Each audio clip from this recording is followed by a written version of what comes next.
Hello students, आज का हमारा टॉपिक है स्टेम सेल्स और आपके सिलेबस में टॉपिक है embryonic stem cell gene transfer method. Okay, तो embryonic stem cell gene transfer method को समझने के लिए हमें पहले स्टेम सेल्स को समझना होगा। ओके, स्टेम सेल्स क्या होती हैं, कितने प्रकार की होती हैं, ये सब हम इसमें जानेंगे। ठीक है, इसके बाद आप लोगों का ट्रांसजेनिक एनिमल वाला टॉपिक भी है, तो ट्रांसजेनिक एनिमल्स को भी अच्छे से समझने के लिए स्टेम सेल्स को जानना ज़रूरी है। ओके, तो let's start stem cells. Stem cells की बात करें तो ये स्टेम सेल्स हमेशा अनडिफ्रेंशिएटेड कैटेगरी में आते हैं। ठीक है ना, ये कौन से सेल्स हैं जो अनडिफ्रेंशिएटेड है। अनडिफ्रेंशिएटेड मतलब जिनका विभेदीकरण ना हुआ हो। ठीक है ना, जिनको हम डिस्टिंग्विश नहीं कर सकते, ठीक, जिनमें हम अंतर पता नहीं लगा सकते, वो सेल्स होते हैं। या फिर पार्शियली डिफ्रेंशिएटेड, जिनमें थोड़ा बहुत अंतर होता है, इस तरीके के सेल्स को हम स्टेम सेल्स कहते हैं। ओके, तो इसकी डेफिनेशन है दे आर द अनडिफ्रेंशिएटेड और पार्शियली डिफ्रेंशिएटेड सेल्स जो क्या कर सकते हैं, आगे चल के अपनी लाइफ में आगे चल के डिफ्रेंशिएट हो सकते हैं। ठीक है, डिफ्रेंशिएट मतलब डिफरेंट टाइप के सेल्स बना सकते हैं, अलग अलग प्रकार के सेल्स बना सकते हैं जो स्पेसिफिक होंगे। ठीक है ना, तो एक सेल जो डिफरेंट टाइप के सेल बना पाता है उसे हम स्टेम सेल कहेंगे। या फिर एक स्टेम सेल और क्या कर सकता है, ये प्रोलिफरेट कर सकता है। प्रोलिफरेट मतलब अपने जैसे ही कुछ सेल्स को भी ये बना सकता है। ठीक है ना, प्रोलिफरेट मतलब अपने जैसे ही कुछ सेल्स को भी ये बना सकता है। तो स्टेम सेल्स क्या हैं, ये अनडिफ्रेंशिएटेड सेल्स हैं या पार्शियली डिफ्रेंशिएटेड सेल्स हैं।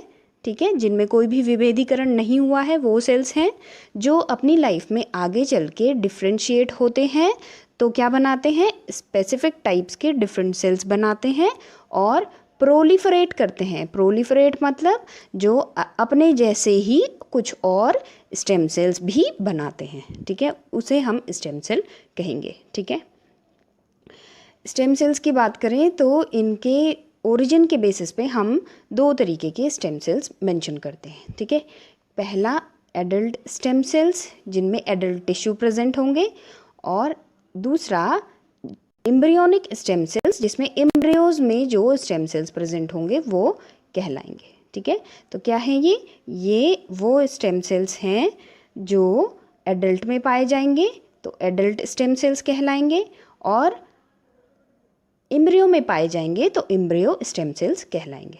ओके, तो यहाँ पे हम देखें प्रोलिफरेशन एंड डिफरेंशिएशन क्या है। यहाँ पे हम प्रोजेनी की बात कर रहे हैं, 3 डिफरेंट सेल्स की। ठीक है, हम यहाँ पे 3 डिफरेंट टाइप्स के सेल्स देख रहे हैं, सेल नंबर ए, ठीक है, सेल नंबर बी और सेल नंबर सी, ये 3 सेल्स हैं। ठीक है, तो ये ए बी सी कलर से पहचानेंगे। तो हम यहाँ पे देख रहे हैं जो स्टेम सेल, पहला सेल जो है वो स्टेम सेल है। ये स्टेम सेल क्या कर रहा है, अपने जैसे सेल्स भी बना रहा है, अपने जैसे पर्पल कलर के सेल भी बनाए इसने। ठीक है, और साथ साथ में क्या किया इसने अपनी लाइफ में आगे चल के डिफ्रेंशिएट यानी कि डिफरेंट सेल भी बनाया, अपने से अलग सेल भी बनाया।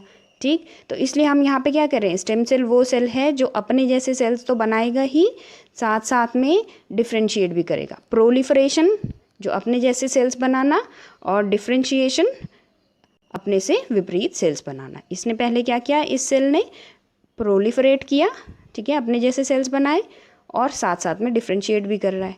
फर्दर हम इसको देखें थर्ड स्टेप में, तो इस सेल ने भी क्या किया, ये भी स्टेम सेल कहलाएगा। क्यों, क्योंकि इसने अपने जैसे सेल्स तो बनाए। ठीक है, अपने जैसे स्काई ब्लू सेल्स तो बन नहीं रहे, साथ में इसने डिफ्रेंशिएट करके दूसरा सेल भी बना दिया।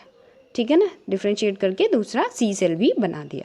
तो इस तरीके की प्रोसेस को हम कहते हैं प्रोलिफरेशन एंड डिफ्रेंशिएशन, जो स्टेम सेल्स के कैरेक्टरिस्टिक्स होते हैं। ओके,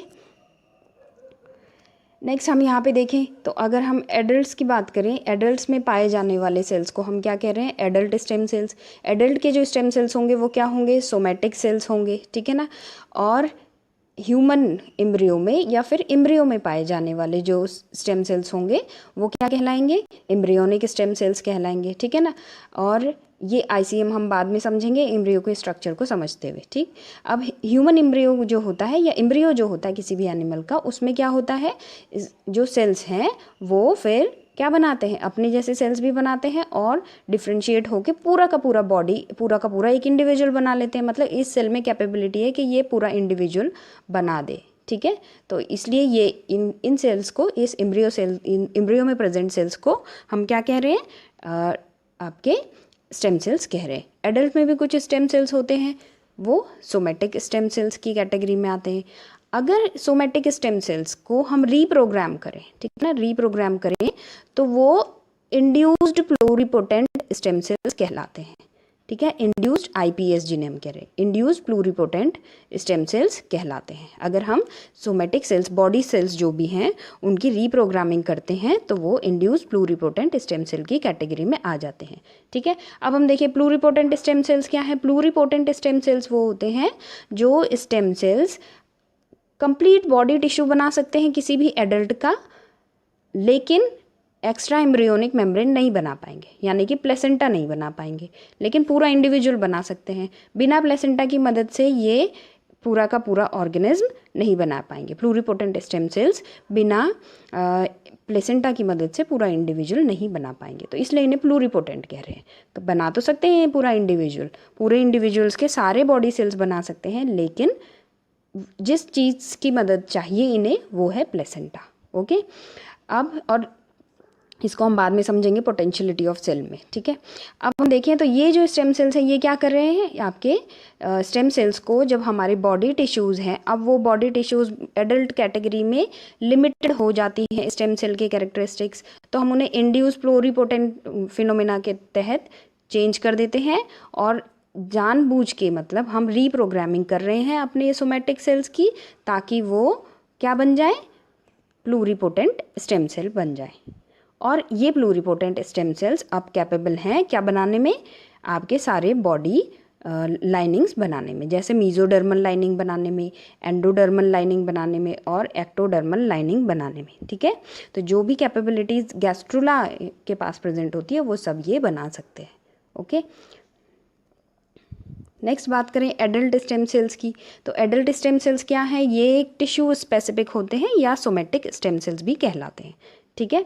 और यहाँ पे हम देखें तो ये हमारी पूरी बॉडी में प्रेजेंट होते हैं, और बॉडी जैसे हम देखें तो आपकी स्किन में कोई स्क्रैच लग गया तो वहाँ पे जो नए टिश्यूज़ बन जाते हैं, वो नए टिश्यूज़ हीलिंग जो होती है वो just because of adult stem cells के कारण होती है, जो एपिडर्मिस में पाए जाते हैं, ओके।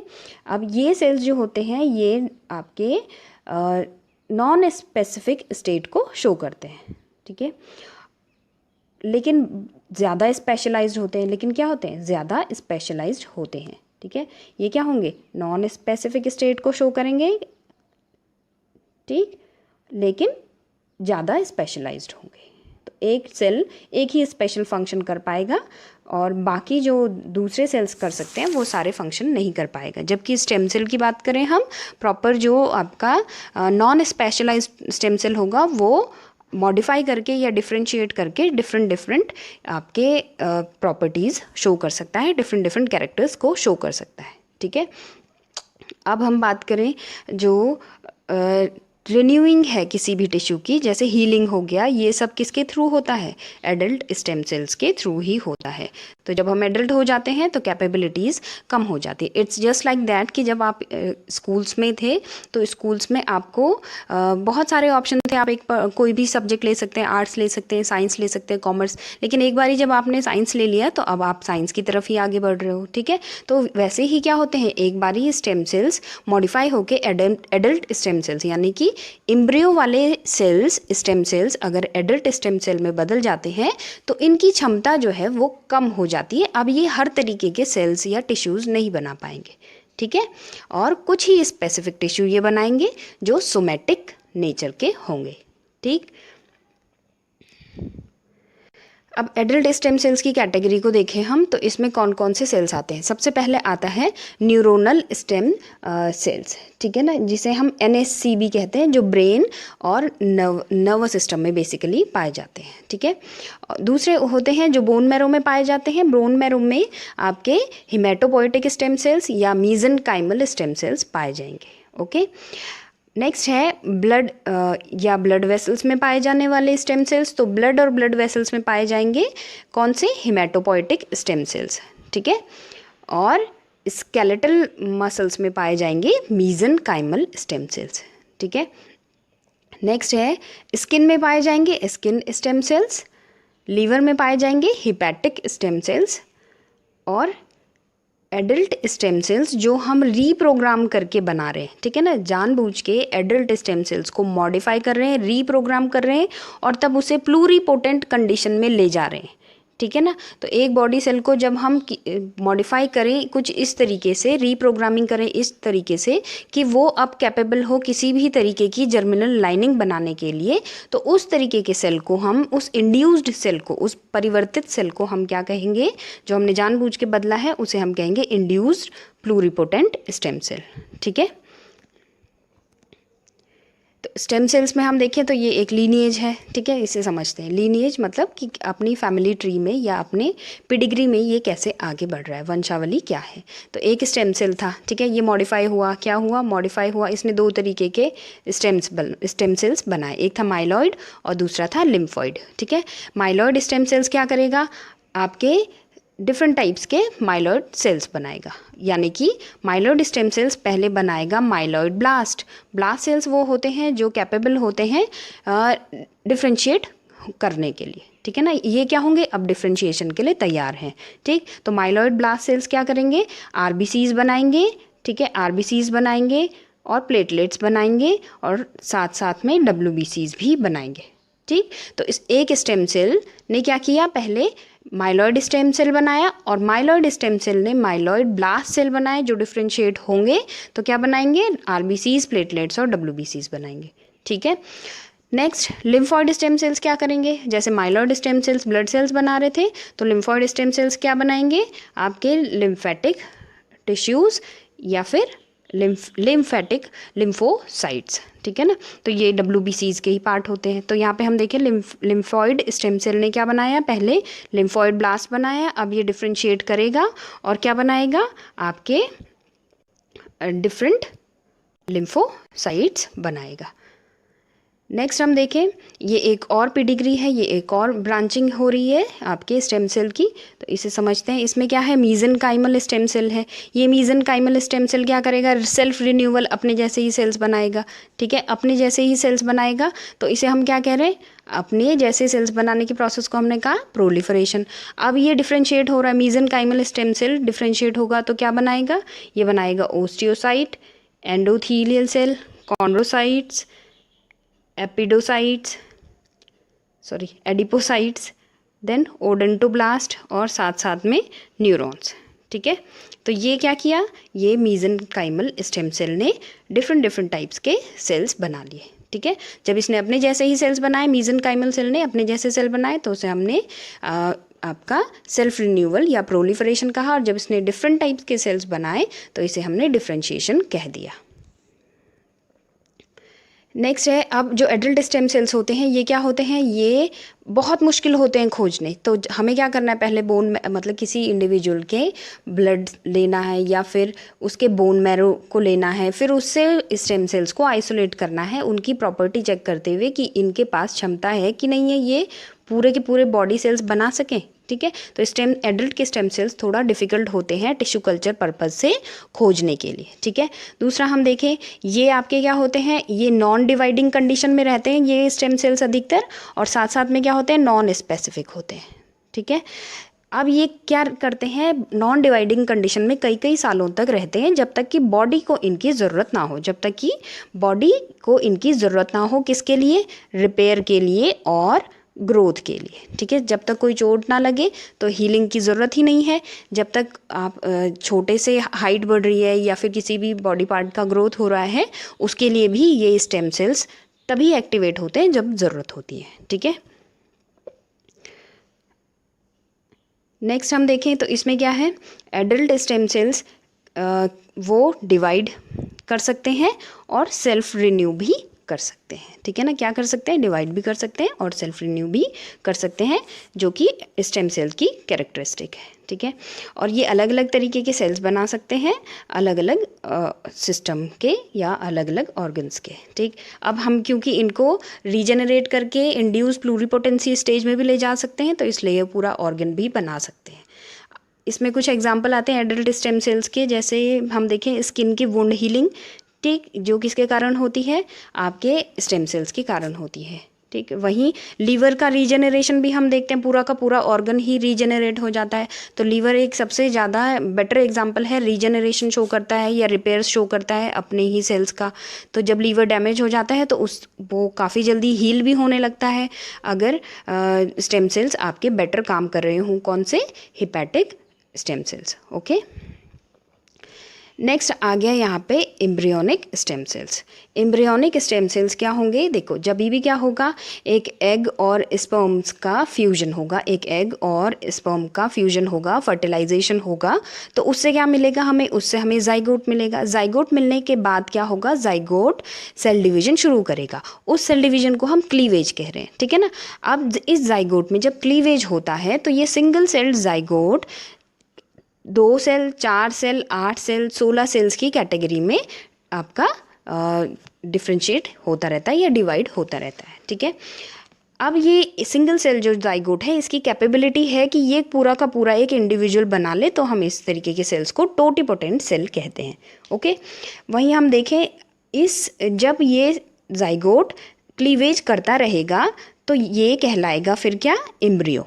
ठीक है, एम्ब्रियो क्या होगा, एम्ब्रियो यूटेरस में जाके जो फीमेल यूटेरस है उसमें जाके क्या करेगा, इम्प्लांट हो जाएगा। किस कंडीशन में इम्प्लांट होगा एम्ब्रियो यूटेरस में, ब्लास्टोसिस्ट अवस्था में वो यूटेरस में जाके इम्प्लांट हो जाएगा या चिपक जाएगा। ठीक है, ब्लास्टोसिस्ट अवस्था जो है, ब्लास्टोसिस्ट कंडीशन जो होगी एम्ब्रियो की, वो 150 से 200 सेल्स की होगी। ठीक है, ब्लास्टोसिस्ट में कितने सेल्स होंगे, 150 से 200 सेल्स प्रेजेंट होंगे। ठीक, अब जब हम एम्ब्रियोनिक स्टेम सेल की बात करते हैं तो जो हम रिसर्च के लिए या स्टडी के लिए एम्ब्रियोनिक स्टेम सेल्स निकालते हैं वो इसी ब्लास्टोसिस्ट अवस्था से निकालेंगे। ठीक है ना, वो क्या करेंगे, इसी ब्लास्टोसिस्ट अवस्था से हम क्या निकालेंगे, आपके एम्ब्रियोनिक स्टेम सेल्स निकालेंगे। ठीक है, तो अभी हम देखें ब्लास्टोसिस्ट में क्या होगा, ब्लास्टोसिस्ट के 2 भाग बन जाएंगे। ठीक है, 2 पार्ट्स बनेंगे। 2 पार्ट्स क्या बनेंगे, एक बनेगा आउटर सेल मास जिसे ट्रोफोब्लास्ट भी कहते हैं हम। ठीक है, और दूसरा बनेगा इनर सेल मास। ठीक है, जिसे हम आईसीएम से भी रिप्रेजेंट करेंगे। आउटर सेल मास क्या बनाएगा, प्लेसेंटा बनाएगा, एक्स्ट्रा एम्ब्रियोनिक मेम्ब्रेन्स जिन्हें हम कह रहे हैं। और इनर सेल मास क्या बनाएगा, ह्यूमन की बॉडी बनाएगा। ठीक है, जितने भी सोमेटिक सेल्स हैं बॉडी के वो सब बनाएगा इनर सेल मास। तो अब हम क्या करते हैं, जो एम्ब्रियोनिक स्टेम सेल्स हैं वो इनर सेल मास वाले होते हैं। ठीक है, हम जो एम्ब्रियोनिक स्टेम सेल्स लेते हैं वो इनर सेल मास के स्टेम सेल्स लेते हैं, क्योंकि ये कैपेबल होते हैं हर तरीके के जर्मिनल सेल्स बनाने में। एंडोडर्म, मैक्टोडर्म, मीजोडर्म, तीनों तरीके की जर्मिनल लाइनिंग्स ये बना सकते हैं। ठीक है, नेक्स्ट हम देखें, जैसे ही क्या होता है, स्टिमुलेशन होता है, अगर सही स्टिमुलेशन हो तो आपके जो आईसीएम हैं वो क्या करते हैं, कन्वर्ट हो सकते हैं ब्लड सेल्स में, स्किन में, या फिर दूसरे बॉडी टाइप्स में। बॉडी सेल्स जितने भी हैं वो सारे के सारे बॉडी सेल्स ये बनाते हैं, सही स्टिमुलेशन हो। ठीक है, अगर हम अर्ली प्रेगनेंसी की बात करें तो ब्लास्टोसिस्ट जो है वो लगभग 5वें दिन, ठीक है, कब, लगभग 5वें दिन इम्प्लांट हो जाता है यूटेरस में। ठीक है, तो अब हम क्या करते हैं, जैसे इनविट्रो फर्टिलाइजेशन भी करते हैं, तो हम क्या करते हैं, इस ब्लास्टोसिस्ट को लगभग 5वें दिन मतलब फर्टिलाइजेशन के 5th डे में तक जो एम्ब्रियो है वो ब्लास्टोसिस्ट बन जाएगा। ठीक है, ह्यूमन एम्ब्रियो की बात कर रहे हैं हम। तो फर्टिलाइजेशन के, एग और स्पर्म के फर्टिलाइजेशन के बाद जो ब्लास्टोसिस्ट है वो लगभग 5वें दिन में बनेगा। और जब हम उस ब्लास्टोसिस्ट को वो ब्लास्टोसिस्ट जो है ट्रेवल करता हुआ यूटेरस में गया, यूटेरस में इम्प्लांट होने में भी उसे लगभग 5 से 7 दिन लग जाएंगे। ठीक है, तो इम्प्लांट होने में भी उसे क्या लगेंगे, अबाउट 5 डेज लगेंगे। 5 दिन के बाद ही वो इम्प्लांट होगा। तो this is the category of blastocyst implantation, जिसमें हम देखें जैसे ही वो इम्प्लांटेशन होगा, जैसे ही ब्लास्टोसिस्ट इम्प्लांट हो जाएगा, यूट्रस बच्चेदानी में चिपक जाएगा, तो क्या होगा, जो एम्ब्रियोनिक स्टेम सेल है वो डिफ्रेंशिएट होगा। ठीक है ना, अब डिफ्रेंशिएट होगा तो क्या बनाएगा, डिफरेंट टाइप के एडल्ट स्टेम सेल्स बनाने की प्रक्रिया शुरू कर देगा। ठीक है, तो यहाँ पे हम देखते हैं कुछ early steps of embryonic development. ठीक है, क्या हो रहा है, सबसे पहले हमने देखा फर्टिलाइज्ड एग इज देयर, जिसमें मेल और फीमेल प्रोन्यूक्लियाई हैं। ठीक है ना, मेल दो न्यूक्लियस दिख रहे हैं, मेल और फीमेल प्रोन्यूक्लियाई हैं, और ये फ्यूज़ हो जाएंगे तो एक जाइगोट बन जाएगा। ठीक है, जाइगोट बनते ही क्या होगा, क्लीवेज स्टार्ट होगी, तो 2 सेल्ड एम्ब्रियो आएगा, देन 4 सेल्ड एम्ब्रियो आएगा, देन 8 सेल्ड एम्ब्रियो आएगा, और जो कॉम्पैक्ट कंडीशन होगी मोर देन 8 या फिर अप टू 16 सेल्ड कंडीशन को हम क्या कहेंगे, मॉर्यूला कहेंगे। ठीक है, 16 ये अर्ली मॉर्यूला है, जिसमें 8 सेल में कॉम्पैक्शन हो गया है, यानी कि टाइट हो गए हैं, सारे सेल्स आपस में चिपक गए हैं। ठीक है, काफ़ी ज़्यादा आपस में चिपक गए हैं।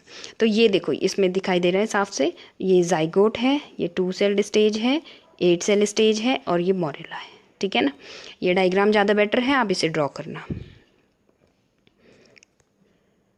नेक्स्ट है, अब हम यहाँ पे दूसरी कंडीशन में देखें तो क्या हो रहा है, जैसे ही आपकी एम्ब्रियो स्टेज आगे बढ़ती है तो यहाँ पे हमने देखा 16 से लेके 32 सेल कंडीशन मॉर्यूला डेवलप हो गई। ठीक है, लेट मॉर्यूला आते आते तक क्या हुआ, एक ब्लास्टोसील यानी कि एक बीच में कैविटी बनने लगी, ब्लास्ट कैविटी बीच में बनने लगी। तो ये बीच का जो वाइट पोर्शन है इसे हम क्या कह रहे हैं, ब्लास्टोसील। तो लेट मॉर्यूला में एक छोटा सा ब्लास्टोसील था, लेकिन अर्ली ब्लास्टोसिस्ट कंडीशन में ब्लास्टोसील बड़ी हो गई। ब्लास्टोसिस्ट जो है, ब्लास्टोसिस्ट जो कि एक एम्ब्रियो कंडीशन है, ये ब्लास्टोसिस्ट कंडीशन में क्या होगा, 2 तरीके के सेल्स बनेंगे, एक बनेगा इनर सेल मास और दूसरा बनेगा ट्रोफोएक्टोडर्म। ठीक है ना, इस डायग्राम में देखें, अगर हम इस वाले डायग्राम में देखें तो इस डायग्राम में क्या है, हमने देखा ये आपकी ब्लास्टोसिस्ट अवस्था है, ये क्या है, ब्लास्टोसिस्ट कंडीशन है। इस ब्लास्टोसिस्ट कंडीशन में हम देख रहे हैं ट्रोफोएक्टोडर्म बन रहा है, यानी कि आउटर सेल मास वाले सेल्स बन रहे हैं। ठीक है, आउटर सेल मास वाले सेल्स को हम, आउटर सेल मास मतलब बाहर की संरचना वाले सेल्स, ये ट्रोफोएक्टोडर्म जो है वो बन रहा है। दूसरा ब्लास्टोसील कैविटी बन रही है, this is a blastocoel cavity. और तीसरा क्या बन रहा है, इनर सेल मास वाले सेल्स बन रहे हैं। ठीक है, इनर सेल मास वाले ही सेल्स आगे चल के क्या करेंगे, एम्ब्रियोनिक स्टेम सेल्स कहलाएंगे।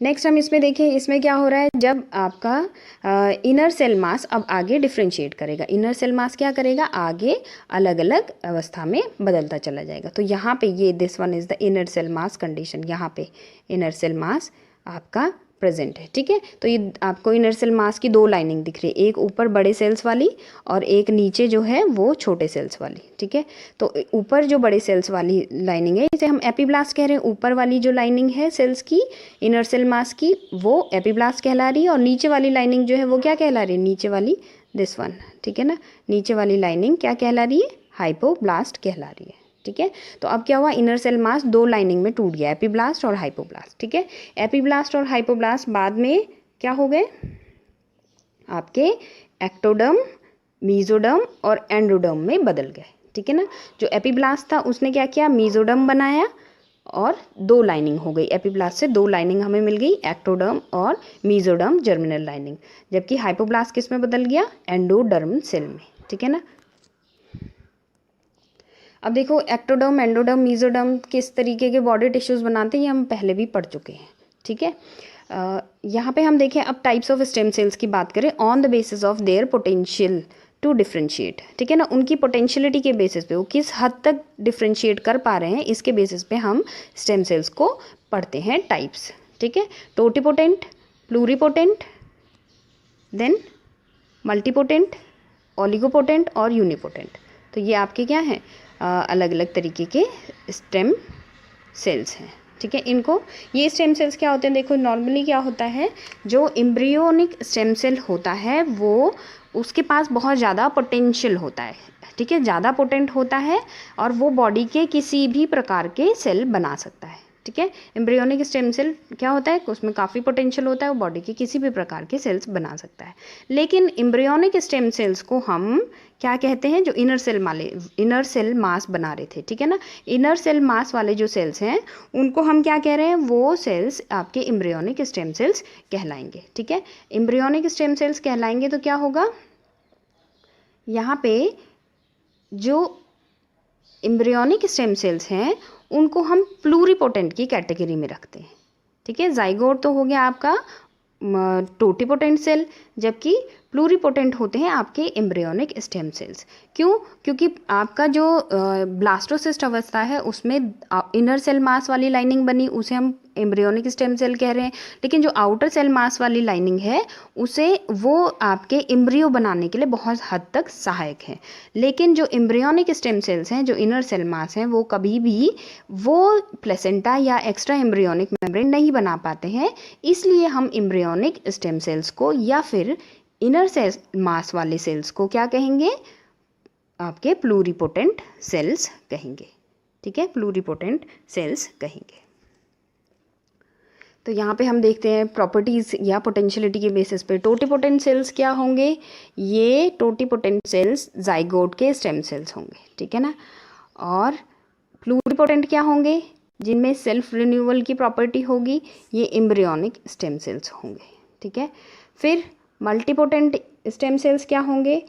ये मल्टीपोटेंट स्टेम सेल्स जो डिफरेंट डिफरेंट बॉडी के डिफरेंट टाइप्स ऑफ सेल्स बना सकते हैं बॉडी के। फिर अगर हम बात करें किसके, रेस्ट्रिक्टेड पोटेंशियल वाले कुछ सेल्स होंगे, ये प्रोजेनिटर सेल्स कहलाएंगे। ठीक है। फिर जिनमें रेस्ट्रिक्ट हो जाएगा डिवीजन, तो वो कहलाएंगे इमैच्योर डिफरेंशिएटेड सेल्स। और फिर बनेंगे finally mature differentiated sales.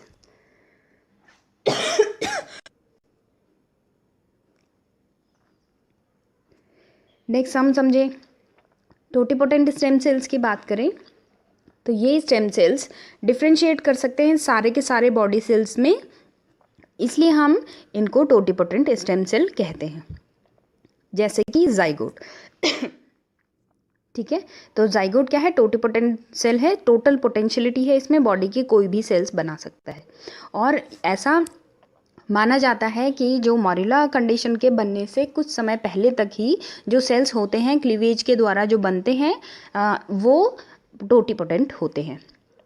Pluripotent की बात करें तो अर्ली एम्ब्रियो की कंडीशन को हम प्लूरिपोटेंट कहते हैं, जो बॉडी के लगभग सभी सेल्स बना सकते हैं, लेकिन जो प्लेसेंटा वाले सेल्स हैं या फिर जो एक्स्ट्रा एम्ब्रियोनिक मेम्ब्रेन वाले सेल्स हैं वो नहीं बना पाएंगे। वहीं मल्टीपोटेंट सेल्स की बात करें तो इनके पास बहुत सारे अलग अलग सेल्स बनाने की क्षमता होती है। ठीक है। जैसे हिमेटोपोइटिक स्टेम सेल्स देखे थे हमने इससे पहले। हिमेटोपोइटिक स्टेम सेल्स क्या कर सकते हैं? आपके different types of blood cells बना सकते हैं, आपके आरबीसीज, डब्ल्यूबीसीज और प्लेटलेट्स ये सब बना सकते हैं। नेक्स्ट आते हैं ओलिगोपोटेंट। ओलिगोपोटेंट कुछ ही प्रकार के डिफरेंट सेल्स बना पाते हैं, जैसे लिम्फॉइड या माइलॉइड स्टेम सेल्स देखे थे हमने। लिम्फॉइड और माइलॉइड स्टेम सेल्स क्या बनाएंगे? आपके डब्ल्यूबीसीज बनाएंगे या लिम्फोसाइट्स बनाएंगे। वहीं कुछ आते हैं unipotent stem cells. Unipotent stem cells क्या होते हैं? जो सिर्फ एक ही प्रकार का सेल बना पाएंगे। ठीक है। जैसे एडल्ट का मसल स्टेम सेल, एडल्ट का जो मसल स्टेम सेल है वो सिर्फ मसल्स ही बनाएगा और कुछ नहीं बना पाएगा। ठीक है। नेक्स्ट है यूजेस क्या है स्टेम सेल्स के? स्टेम सेल्स काम आते हैं टिश्यू रीजनरेशन में। ठीक है, हीलिंग रीजनरेशन में। और टिश्यू कल्चर में हम क्या करते हैं? स्टेम सेल्स को कल्चर करते हैं ताकि हम ट्रांसप्लांट्स या ट्रांसग्राफ्ट्स जो हैं ग्राफ्टिंग के लिए टिश्यू बना सके। इसके अलावा कार्डियोवैस्कुलर डिजीज़, कोई भी डिजीज़ जो है, डिजीज़ेज़ के ट्रीटमेंट में बेसिकली स्टेम सेल्स काम करते हैं। जैसे कार्डियोवैस्कुलर डिजीज़ को ट्रीट करना है तो हम क्या करेंगे? मीजोडर्मल लाइनिंग के जो सेल्स हैं उनको कल्चर करेंगे और उन सेल्स को फिर इंसर्ट करेंगे कहाँ? ह्यूमन के हार्ट में। इसी ढंग से ब्रेन डिजीजेज़ को क्योर करने के लिए हम क्या करेंगे? एक्टोडर्मल सेल्स को कल्चर करेंगे और फिर उनको इंसर्ट करेंगे ब्रेन में। ह्यूमन डिजीज़, ब्रेन की जो भी आपकी डिजीज़ होगी वो क्योर होगी। ठीक है। नेक्स्ट है सेल डेफिशिएंसी थेरेपी। किसी सेल की डेफिशिएंसी हो रही है, जैसे ब्लड सेल्स कम हो गए, तो हम ब्लड सेल्स को कल्चर करके डेवलप कर सकते हैं और उन्हें उसको एज ए थेरेपी यूज़ कर सकते हैं स्टेम सेल्स के फॉर्म में। ठीक है। तो एक बार हमने एक स्टेम सेल डाल दिया, सपोज हमने हिमेटोपोइटिक स्टेम सेल को कल्चर किया, अब हमने ये स्टेम सेल इंसर्ट कर दिया ब्लड में, ठीक है ना, या आपके ब्लड वेसल्स में, तो क्या होगा? या बोन मैरो में। ठीक, तो अब क्या होगा? जो भी डेफिशिएंसी होगी जैसे डब्ल्यूबीसीज की या आरबीसीज की, तो हिमेटोपोइटिक स्टेम सेल्स क्या करेंगे? खुद ब खुद रिन्यू होते रहेंगे और साथ साथ में प्रोलिफरेट भी होते रहेंगे। ठीक है। और डिफ्रेंशिएशन भी शुरू करेंगे तो डिफरेंट ब्लड सेल्स भी बनेंगे। इसी ढंग से ब्लड डिजीजेज़ का ट्रीट करने के लिए या फिर एंटी एजिंग ट्रीटमेंट में सबसे ज़्यादा स्टेम सेल्स आज की डेट में यूज़ होता है। ठीक है। तो ये सारे इसके यूजेस हैं। नेक्स्ट है हम स्टेम सेल्स को डोनेट भी कर सकते हैं और लैब में हम उन्हें किस तरीके से हार्वेस्ट करते हैं, ठीक है। तो हमें क्या चाहिए, डोनर्स चाहिए स्टेम सेल्स के लिए, जैसे एडल्ट स्टेम सेल के लिए स्पेसिफिकली। तो एडल्ट स्टेम सेल को हम बोन मैरो से लेंगे, ठीक है। हम क्या करेंगे, या तो हिप या पेल्विक बोन से अधिकतर हम ये आपके बोन मैरो लेते हैं, ठीक है। और यहाँ पे हम कुछ एनेस्थीसिया जो है वो भी यूज़ करते हैं बोन मैरो को लेने के लिए। नेक्स्ट है पेरिफेरल स्टेम सेल्स की बात करें हम, पेरिफेरल स्टेम सेल्स हम लेंगे ब्लड से, ठीक है। तो जो भी आपकी पेरिफेरी से हम निकाल सकते हैं, तो जैसे ब्लड, आपका ब्लड डोनेशन के टाइम पे, तो उस टाइम पे भी आप पेरिफेरल स्टेम सेल्स डोनेट कर सकते हो वाया ब्लड। इसी ढंग से अम्बिलिकल कॉर्ड ब्लड भी डोनेट करते हैं कई सारे लोग, या फिर स्टोर करने के लिए रखते हैं, ठीक। जो नाल होती है जिसे हम प्लेसेंटा कह रहे हैं, तो जो आपका अम्बिलिकल कॉर्ड है, जो नाल है या प्लेसेंटा है, उसमें प्रेजेंट जो ब्लड है उसको भी हम क्या करते हैं, डोनेट करते हैं आइदर, या फिर हम उसे स्टोर करने के लिए आपके कॉर्ड बैंक्स में रखवाते हैं, ठीक है। तो that is all about the stem cells.